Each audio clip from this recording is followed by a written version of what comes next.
Marlene, a London businesswoman, hosts a dinner party at a nice restaurant to celebrate a recent promotion. Her guests are not friends, family members, or co workers. However, they are women plucked from history, art, and myth.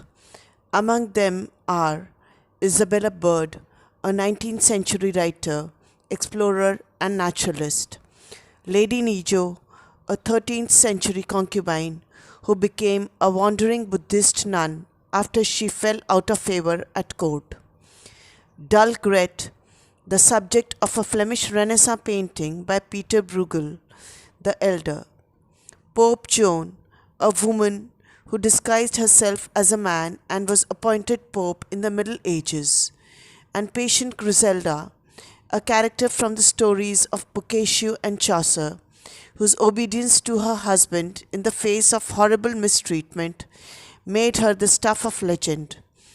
As the dinner party unfolds, the women eat ravenously, grow deeply intoxicated, and talk over one another as they share the stories of their often painful lives.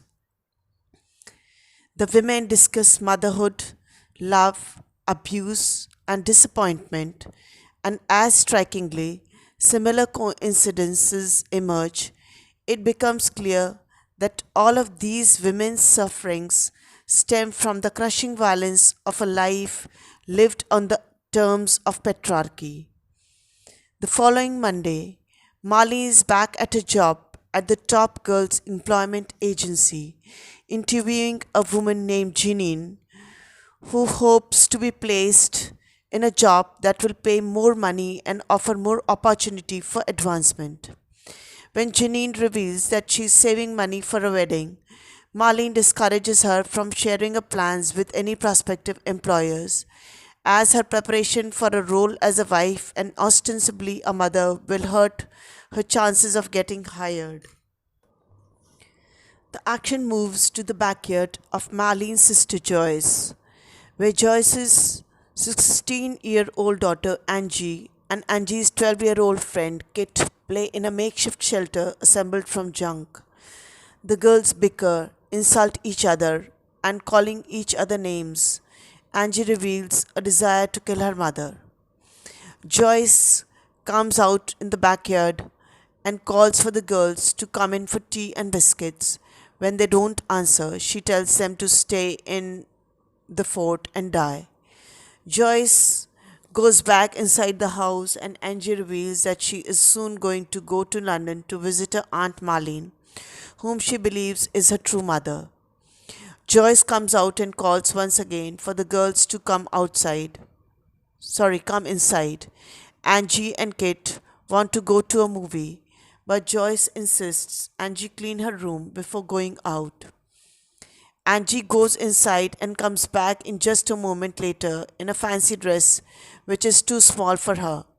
She picks a brick up off the ground and holds. It begins to rain, and Joyce and Kit run inside to avoid getting wet. Kit calls for Angie to come inside. Angie reveals that she had put the dress on to kill her mother. Kit implies that Angie is too chicken to go through with it, and Angie puts the brick down. Back at the Top Girls Employment Agency, two of Marlene's co workers, Win and Nell, gossip about Marlene's recent promotion. Marlene has been promoted over a man named Howard Kidd, another prominent employee. When Marlene arrives in the office, the girls tease her about taking advantage of coming in late now that she's the boss, but then congratulate her on her success. When interviews a woman named Louise, a woman in her 40s who wants to move out of the job she's been at for 21 years in order to make her employers feel sorry for never having noticed her or promoted her for her hard work. Back in the main office, Angie arrives to visit Marlene.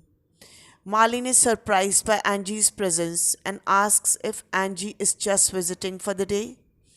But Angie reveals that she has come to London to stay with Marlene indefinitely. When Marlene exhibits some uncertainty about housing Angie, Angie becomes upset and asks if Marlene doesn't want her around. Marlene overcompensates and tells Angie that she can stay as long as she wants. A woman enters the office looking for Marlene. She is Mrs. Kidd, Howard's wife, and she has come to ask Marlene to forfeit the promotion so that Howard, deeply distressed at having been overlooked, can claim it. Marlene refuses, and Mrs. Kidd calls Marlene a ball breaker. She warns Marlene that she will wind up miserable and lonely before leaving in a huff. Marlene tells Angie she has to go take care of some business and leaves Angie alone in her office. Nell interviews a young woman named Shona. It becomes clear over the course of the interview that Shona has lied about everything on her resume and has never held a job in her life. When and Angie get to talking, Angie asks for a job at Top Girls, and Win bores Angie with her long dramatic life story until Angie falls asleep. Win tells Marlene that Angie wants a job at the agency, but Marlene says that Angie won't ever be anything more than a bagger at a grocery store.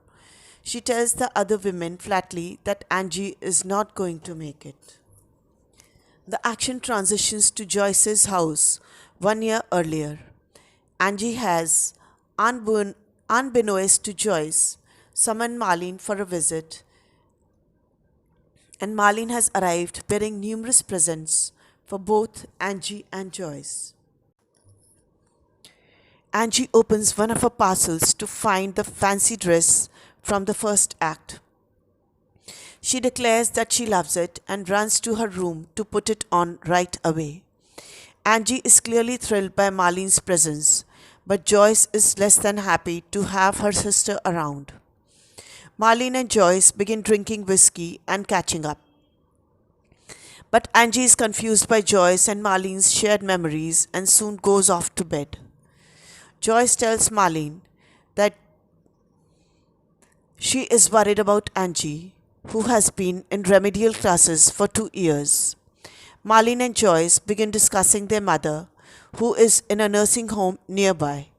Marlene reveals that she went to visit her earlier in the day. This angers Joyce, who is upset that Marlene, after having left their hometown years ago, returns only every 5 or so years on a whim and has no real part in her own life, their mother's or Angie's. Marlene defends herself for choosing to leave, but Joyce berates Marlene for having left her own daughter behind. Marlene claims that Joyce was all too happy to get to raise Angie as her own after Marlene had an unwanted pregnancy. But Joyce confides in Marlene that Angie has, in fact, been a burden. Marlene becomes upset and Joyce comforts her. The two women switch the subject and begin discussing romance. Though Marlene has no love life to speak of, she is optimistic about her future and believes that she is going to enjoy great personal and economic success in the coming years due to the recently installed Prime Minister Margaret Thatcher's policies. Joyce and Marlene get into a political debate. Joyce is angry with Marlene for her fancy lifestyle and upper middle class aspirations, while Marlene looks down on Joyce for remaining stuck in a working class town and never striving for more. Marlene tries to stop the argument and asks Joyce if they can still be friends in spite of their differing beliefs, but Joyce admits she doesn't think they can be. Joyce readies the sofa for Marlene to sleep on and then heads to bed herself. As Marlene settles in on the couch, Angie comes downstairs in a daze, calling for her mother. Marlene tells Angie that her mother has gone to bed and asks Angie if she was having a nightmare. Angie only replies over and over, frightening. This is the summary of the play. In the next video, we will analyze it.